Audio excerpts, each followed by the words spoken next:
You're not his type, sweetie. That's what my mom, sorry. Victoria said to me the first time she met Ethan. My ex. I laughed awkwardly. Everyone else at the dinner table did that thing where they pretend they didn't hear it. But I heard it. Loud and clear. Just like every other comment she's dropped my whole damn life. I call her Victoria because calling her mom never fit.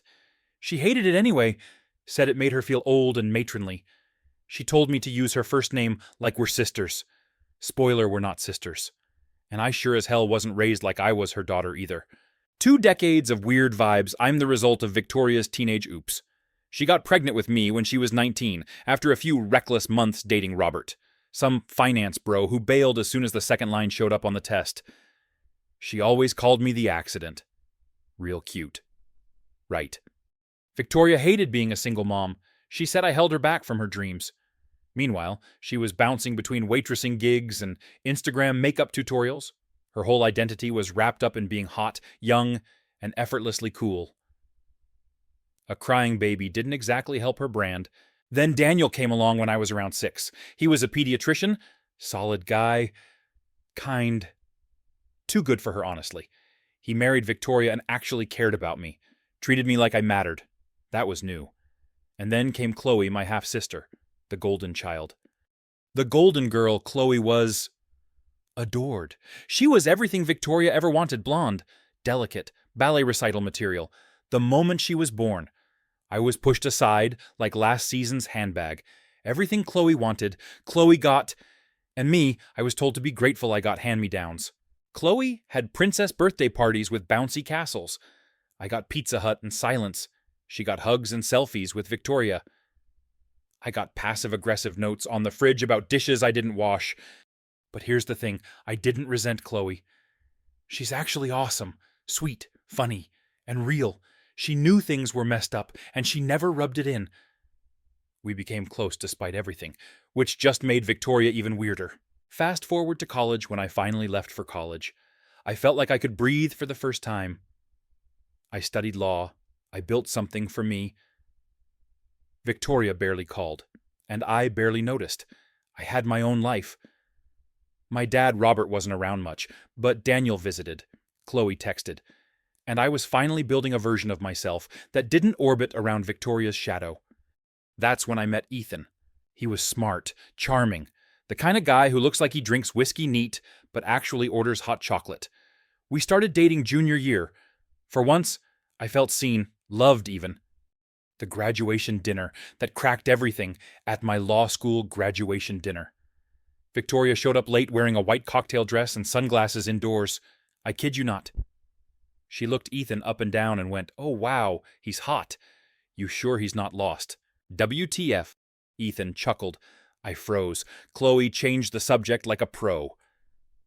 Daniel gave Victoria the look, but she kept poking, asking about his salary, his gym routine, even if he had older women chasing him at work. I was embarrassed, angry, but too damn used to her BS to start a fight at my own celebration, so I let it slide. 3 years of tiny knives, Ethan and I were together for 3 years. During that time, Victoria would randomly message him on Instagram, complimenting his vacation photos, suggesting he wear slim-fit suits like Daniel, like she was trying to coach him into becoming her fantasy. Ethan showed me some of the messages. I asked if I should confront her. He said to ignore it, and she's just desperate for attention. We laughed it off, but something in me twisted every time she messaged him and not me. Eventually, Ethan and I broke up, amicably. Life was pulling us in different directions. It sucked, but it was peaceful. I met Marcus a year later, smart, grounded, emotionally present. A pediatrician like Daniel. We got married earlier this year. We were happy, actually happy. The baby? Then I got pregnant. It wasn't planned, but it wasn't unwanted either. Marcus was over the moon. Chloe cried happy tears. Daniel offered to help with anything we needed. Victoria, she straight up said, "I hope you're not just doing this to compete with Chloe. It's tacky." Excuse me. Chloe was single. I wasn't competing. I was living my life. But Victoria always had to twist everything into a game. Last week, the boiling point last week, I told her firmly, "If you can't be happy for me, I don't want you around my baby. That was my line. She got quiet, then stormed off. 2 days later, she texted me saying she was planning something special for my baby shower. I figured she was trying to make up. I gave her the benefit of the doubt. That was my mistake. The baby shower was last Saturday. It was held at Chloe's apartment, cozy, warm, and full of love. She and Daniel went all out, light blue and cream decorations, mini cupcakes with tiny rattles, a playlist of my favorite nostalgic pop songs. Everyone who mattered was there except for Victoria, who said she was running late because of something special. Red flag number 1. I should have known. I should have known when Chloe whispered to me, "She's been acting weird all week. You want me to uninvite her?" And I like the idiot optimist I always end up being said, "Nah, maybe she's just trying this time." For a good 45 minutes. It was perfect. I got hugs from old college friends. Daniel was passing around juice mimosas. And Marcus had this proud, dazed look on his face the whole time, like he still couldn't believe he was going to be a dad. Every time someone said dad, he lit up like a puppy. I was finally allowing myself to enjoy the idea that maybe, just maybe, I could leave Victoria's toxicity behind me and live a new story. Then the Fasterous King doorbell rang. I heard Chloe say, what the hell under her breath as she opened it. I couldn't see who it was from where I was sitting, but the whole room sort of paused, like the air got heavier. Then she walked in. With him? Victoria strutted in like it was a goddamn Oscars entrance. Tight black jumpsuit, 6-inch heels, lips painted blood red, and trailing behind her, looking uncomfortable as hell, was Ethan. Yes, that Ethan. My ex-boyfriend Ethan, the one I hadn't spoken to in over a year, the one who had no reason to be at my baby shower. Everyone froze. Marcus looked at me. Chloe's jaw dropped. My college roommate literally whispered, "No F asterisk king way." I got up slowly. I didn't want to create a scene, especially not pregnant and hormonal in front of 20 people. But my hands were shaking. "Hi, sweetheart," Victoria said all sing-songy. "I brought you a surprise." Yeah, no asterisk T. What is this, I asked, genuinely trying to understand what planet she thought this was okay on. I just thought it'd be so fun to have Ethan here. You two had such a spark. And, sometimes people make mistakes letting good ones go. No one laughed. No one even breathed. Then she turned to Marcus, extended her hand, and said in her fake, innocent tone, "Nice to meet you, Marcus, is it?" I wanted to scream. I wanted to rip every balloon in that room off the wall and throw them at her smug little face. But before I could do or say anything, Ethan stepped forward. He looked around, took a breath, and said, "Hey, sorry everyone. I know this is awkward. I didn't come to crash anything. I actually didn't want to come at all. But Victoria's been messaging me for months. She said if I didn't show up, she'd start contacting my employer and claim I was harassing her." Dead silence. I swear I could hear the sound of someone's drink fizzing. "She's been sending me messages constantly. DMs, emails. Even showed up outside my apartment once." He continued. "She told me that he pointed at me, were unhappy, that Marcus was controlling, that you were secretly regretting this whole baby thing." I nearly threw up. And she said, and this is the part that really pushed me to come today. She said if I showed up and made a big gesture, you'd come back to me. And if I didn't, she'd ruin me professionally. Said she knew investors I worked with, that she had a pull, which, to be clear, she doesn't. Victoria stood there, mouth twitching, trying to speak. But Ethan didn't stop. She also offered me part ownership in some fashion startup she's launching, said it would help me rebuild my image, and that she'd use your name to get it funded. She told potential investors that you were on board to legally back it. I have the emails. I had to sit down.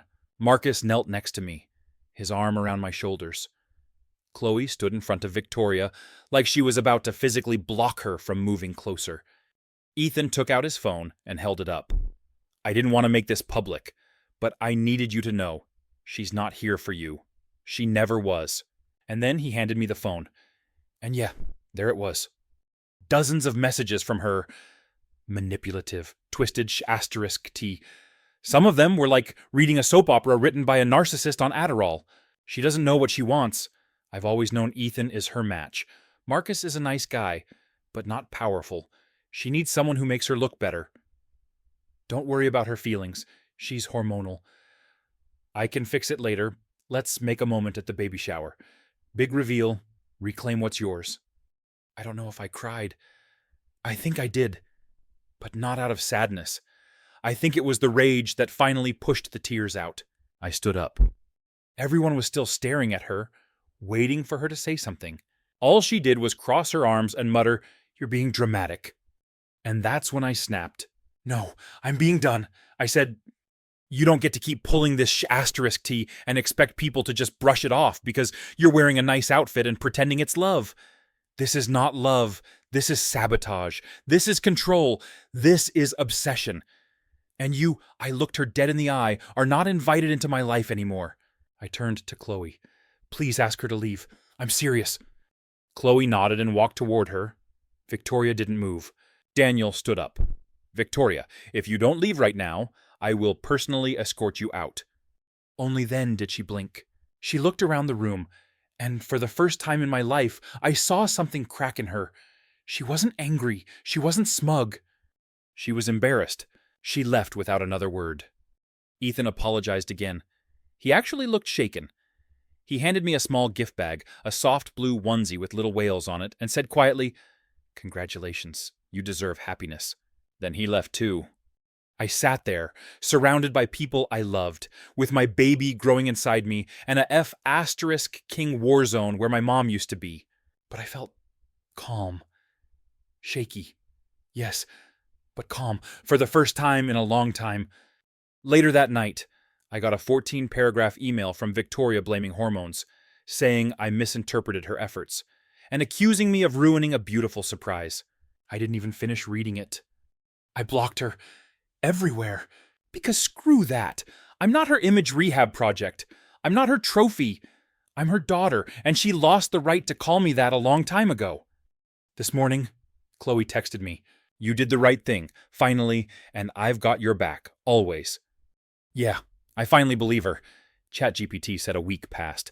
No messages, no calls, just radio silence from Victoria. It was almost unsettling, like the quiet before a hurricane. I kept waiting for the other shoe to drop. A snide voicemail, a dramatic post on Facebook, some cryptic story about being betrayed by those closest to her. But nothing. Meanwhile, Chloe and Daniel came over twice just to check on me. Marcus kept a protective arm around me whenever we went out, like he was half expecting her to pop out of a bush in stilettos and scream something about reclaiming her narrative. I should have known better than to think silence meant peace. Then 3 days ago, I got a call from a blocked number. I never answer those, but I was waiting on a delivery and thought maybe it was the courier. Nope, it was Victoria's publicist. Yep, you read that right. She's not famous, but she's had this wannabe PR lady managing her influencer gigs, product collabs, and whatever messy lifestyle brand she's been trying to build for the past year. Apparently, Victoria was in talks with a podcast network about launching the modern mom myth, a show about raising daughters while staying sexy and powerful. Barf. Anyway, this woman Janine or Janelle or something calls me and says, "Hi, we're hoping you can clarify a few things before the pre-launch PR goes live." I blinked. Clarify what? She clears her throat, obviously uncomfortable. "We've received screenshots of some confusing conversations regarding Ethan and your baby shower, and Victoria suggested you might want to address it privately before the media takes the wrong angle." WTF? So let me get this straight. Victoria didn't reach out to apologize or explain anything to me, but she did call her publicist to try to do damage control. No, absolutely not.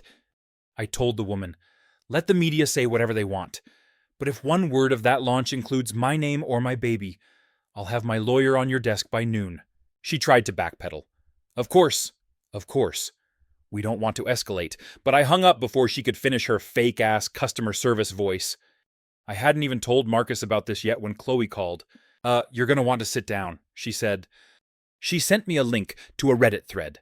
Someone had anonymously posted the screenshots Ethan showed me, the texts, the emails, the manipulation, all of it, with names blurred mostly.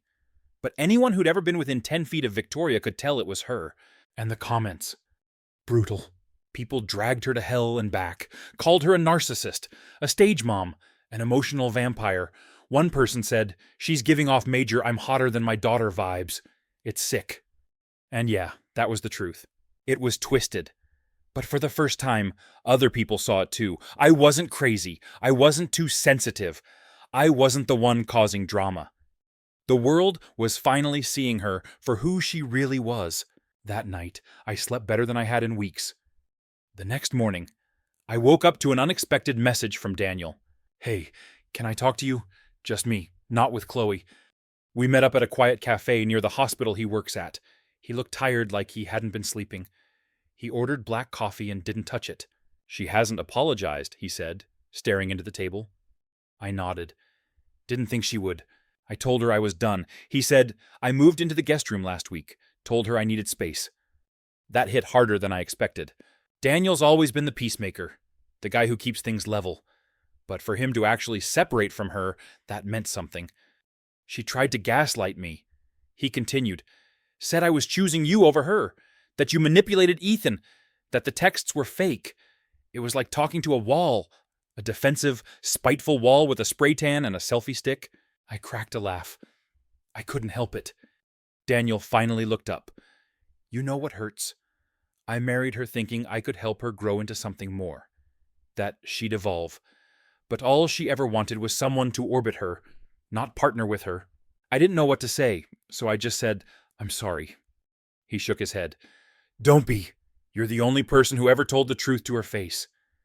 And now, I finally see it. We hugged before we left, and I could feel how heavy he was, but also how free. Later that day, Victoria finally broke her silence. And it was everything I expected, and worse. Not a text, not a call. Nope. She posted a video, a whole damn video, on Instagram, with dramatic piano music and a black and white filter. I swear to God. She started it by sighing deeply and staring off into the distance, like she was in an indie movie about a widowed painter. "Sometimes," she said, "we give everything to people who don't want us." I choked on my cereal. She went on and on about being misunderstood, about loving too fiercely, and losing herself in motherhood. She never named me directly, but she said things like, "My daughter's pain isn't mine to hold," and some people rewrite history because the truth is too unflattering. The comments section was a war zone. Her fans, mostly women who bought her fake holistic skincare kits, were either eating it up or asking, "Wait, is this about the Reddit post?" Someone linked the Reddit thread right there in the comments. By the time the video had been up for 2 hours, she'd turned off comments entirely. That night, Chloe came over with a big-ass tub of ice cream and a folder. "A folder?" I asked, raising an eyebrow. She nodded. "Yeah, I'm done playing nice." Inside the folder were copies of tax documents, email threads, and financial records proof that Victoria had taken a student loan out in Chloe's name 2 years ago. She didn't even tell her. Just did it. Used her social, signed her name, spent the money, and then paid it off in bits, so Chloe never saw the collections notices. But now the interest was stacking up again. She said it was for a family emergency, Chloe said. But I found a PayPal receipt for $2,700 to a graphic designer. She used the money for her F***C King rebrand. I sat back, stunned. Holy **T. "I've already talked to a lawyer," she added. "It's fraud, flat out. If I press charges, it's a felony." She looked at me like she needed permission, or maybe backup. So I said, F*** it, do it. Chloe smiled, but it was sad. "Yeah, I think I have to. So now we're here. Marcus and I are nesting. The nursery's half done. My baby's healthy. I've blocked Victoria on everything. So has Chloe. Daniel's staying with a friend. Ethan deleted all social media. Victoria is, as of today, being investigated for identity theft. And somehow, all of this started with a baby shower. It's wild how something that should have been one of the happiest moments of my life turned into the line in the sand. But maybe that's what it had to be. The final crack that made everything shatter wide open so the truth could finally crawl out. And yeah, I'm angry. But mostly I'm free. 3 weeks. That's how long it took before Victoria finally showed up on my doorstep again. Not literally, she's not that bold, but spiritually, meaning. She found a way to weasel herself back into my orbit without actually having the guts to face me. She sent a letter, not an email, not a text, not a voice note dripping in fake tears. A handwritten letter on embossed stationery with gold trim like she's the Duchess of Dysfunction. Marcus pulled it out of our mailbox and said, "You want to burn this now or later?" I laughed, but curiosity got the better of me. I read it. And Jesus Christ, it was every passive-aggressive greatest hit rolled into 4 pages of pure delusion. She wrote about how hurt she was that I chose a public humiliation campaign over private healing. She claimed she only brought Ethan to the shower because she sensed unresolved tension. She genuinely said, "I thought a grand gesture would reignite your gratitude." What the hell does that even mean? The best part, she finished the letter with, "Let's not let petty mistakes get in the way of generational bonding. My grandchild deserves all of me." Excuse me. She manipulated my ex, tried to tank my marriage, weaponized my baby shower, and then forged financial documents in my sister's name, but sure. Let's call that a petty mistake. Marcus read it too and muttered, "She's clinically allergic to accountability." We didn't reply. I didn't even keep the letter. Chloe tore it up and used it to line the bottom of her guinea pig's cage. Her words, "not mine," seems like a poetic end for the crap she writes. But that wasn't the last of her. Of course not. The next bomb dropped at the worst possible time. I was 34 weeks pregnant, exhausted, bloated, and just trying to pick out crib sheets that didn't have creepy cartoon faces on them when I got a call from Marcus's hospital HR. Apparently, someone had filed a complaint about Marcus. The exact words, "concerns about conduct and professionalism surrounding the care of a family member." I knew immediately. Victoria. She'd been grasping at straws ever since her fake influencer brand crashed and burned. Her podcast deal got pulled. One of her affiliates bailed after the Reddit thread went viral. She'd gone silent online. No lives, no reels, no curated morning routine videos with avocado toast and lavender-scented lies. And now she was trying to come for Marcus. We lawyered up fast. Turned out she had zero proof. The complaint was vague, clearly written by someone who didn't understand medical protocols, and included laughable details like, "He manipulated my daughter into pregnancy, and he is emotionally unstable and controlling." Seriously, controlling. Marcus is the softest human alive. He apologizes to plants when he forgets to water them. He literally cried during Paddington 2. The hospital dismissed the complaint, flagged her as a malicious reporter, and issued a no-contact warning. But it shook us. Not because we believed she'd win, but because she was willing to go that far. She wasn't done trying to ruin me, or the people I loved. And the craziest part, she still had no idea that Chloe was building a legal case. Speaking of Chloe, 2 days later, she came over holding a manila folder, eyes wild. She tried to apply for a credit card using my name. I blinked. Wait, again. Yep, different company. I got the pre-approval letter and called them pretending to be her assistant. They confirmed the whole app. She used my birth date and an old address from when I lived with Daniel. I swear, Victoria was like a Netflix villain who refused to end the season. Chloe was done playing nice. Her lawyer filed an official identity theft report, and they moved to press criminal charges. We didn't tell Victoria. We didn't warn her. We let her dig. And she kept digging. She messaged my dad, Robert. Yeah, the one who was never really in the picture. He's mellowed out in recent years, and we have an okay relationship now. He's remarried, lives in Vermont, spends most of his time hiking and doing woodwork like he's trying to become an off-grid Pinterest board. He texted me a screenshot of her message. It said, "Your daughter is in danger. She's being influenced by a man with questionable ethics. As her real father, I hope you'll intervene before it's too late." My dad responded with a single sentence. "You lost the right to call her your daughter when you started competing with her." Drop. Robert might not win any Dad of the Year trophies, but that moment, that was solid. A week later, Victoria's world started collapsing in real time. Chloe's lawyer notified her via certified letter that she was being investigated for fraud and identity theft, and that a restraining order was being sought to prevent her from contacting either of us or our families. Victoria's response. She went to a wellness retreat in Sedona. I'm not kidding. She posted a filtered selfie in front of a rock formation and captioned it, Healing from betrayal under the desert sun, #empowered, #unbothered. Unbothered, my ass. 2 days after that, she emailed me from a burner account. The subject line, please think of the baby. The message, a long, rambling essay about how trauma shouldn't be passed down and that a child deserves both grandmothers. And that I was taking out my resentment on an innocent baby. You know what's funny? That was the first time she referred to my pregnancy as real, the first time she acknowledged the baby as my child, and not just some mistake I was making to spite her. But it didn't matter. I forwarded the email to Chloe's lawyer. Then came the final straw. It was a Tuesday afternoon. I had just finished my OB appointment and stopped for tacos when Chloe called me crying, but not sad crying, laughing while mad crying. She posted our baby registry on her Facebook page. She said, What? Yeah, with a caption that says, Excited to welcome my new grandbaby gifts can be sent here. I nearly dropped my quesadilla. She had stolen our registry link, probably from one of Chloe's emails, and was using it to get gifts from her followers. She had the audacity to claim she was organizing the nursery and prepping for her role as grandma. Marcus's mom saw it and was furious. She commented, This is not your baby. Kindly take this down. Victoria deleted the post and blocked her.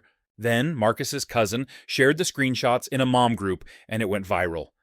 People were reposting it with captions like, This is the most insane fake grandma behavior I've ever seen. Victoria became a meme, one that said, When you try to steal your daughter's baby and her spotlight simultaneously. It had over 30,000 likes. She stopped posting completely after that. So here's where we are now. Chloe's case is progressing. It's real and it's scary and it's going to court. Victoria's brand is tanked. Her podcast deal canceled. Her sponsors gone. Her once carefully curated image in digital ashes. She hasn't spoken to Daniel in weeks. He's moved out officially. He sent me a text last night.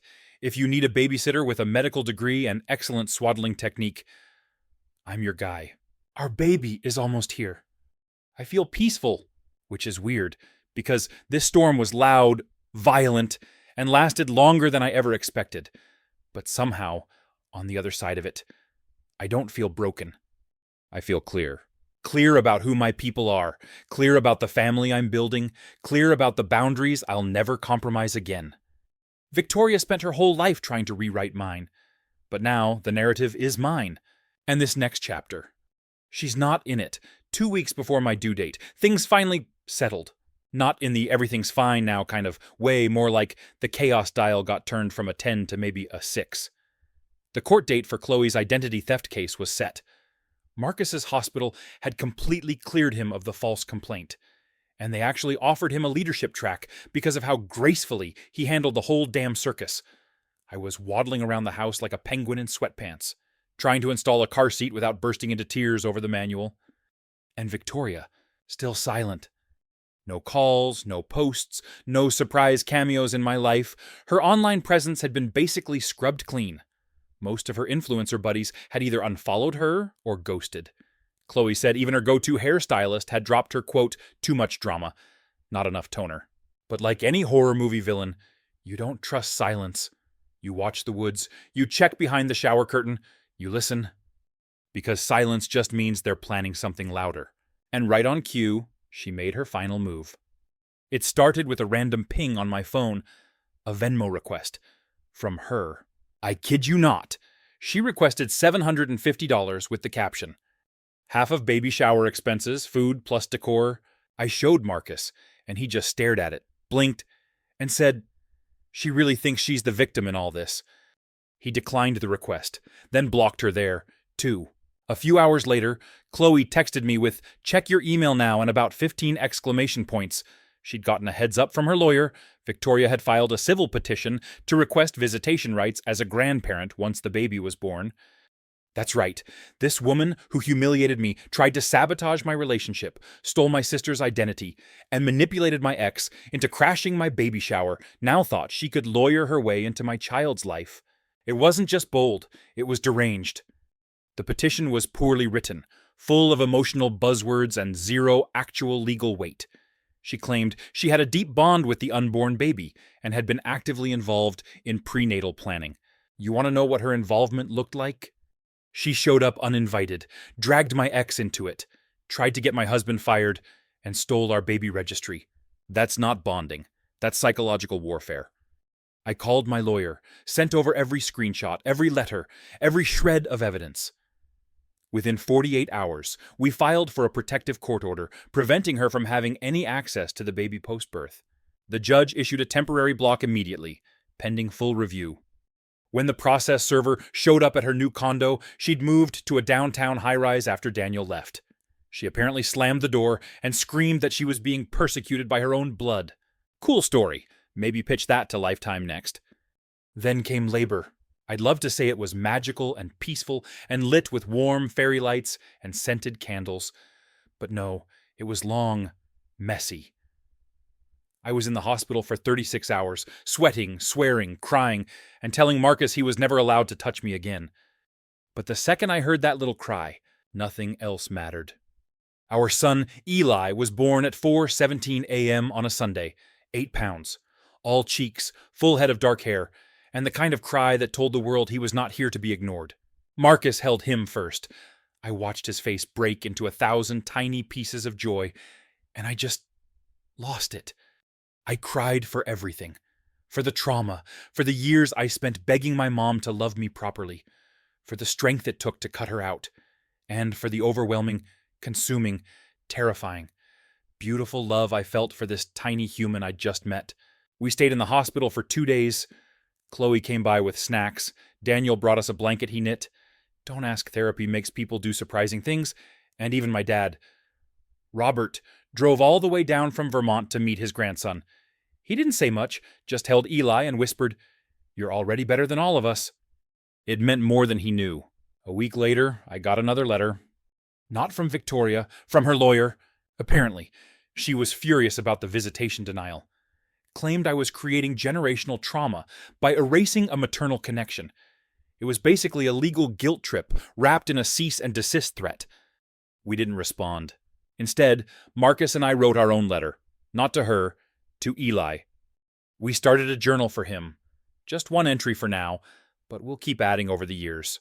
We told him about the day he was born, the people who loved him before he even arrived, the home we made for him, and why we made the decision to protect him from someone who claimed to love but only ever tried to control.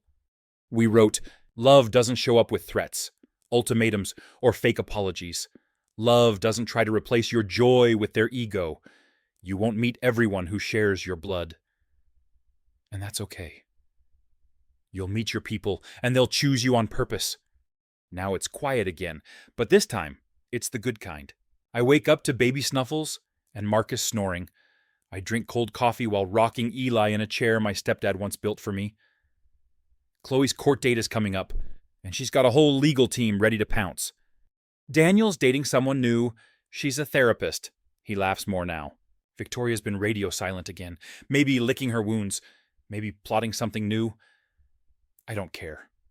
I don't think I'll ever get a real apology from her. I don't think she's capable of giving one, but I don't need it anymore. I used to think closure meant confrontation, some big final scene where she breaks down and admits everything, begs for forgiveness, and we hug it out. But now I get it. Closure is choosing not to open the door anymore. The weirdest part, I don't feel bitter. I don't want revenge. That part of me is tired. What I feel now is peace. Fierce, earned. Loud silence. The kind that comes from surviving. And that's the real plot twist, right?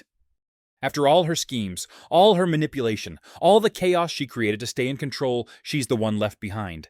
No spotlight, no baby to parade, no family photo ops, no grand return. Just her, alone, in the echo chamber she built. And me, I'm here, holding my son, tired, maybe, but grounded, whole, and free.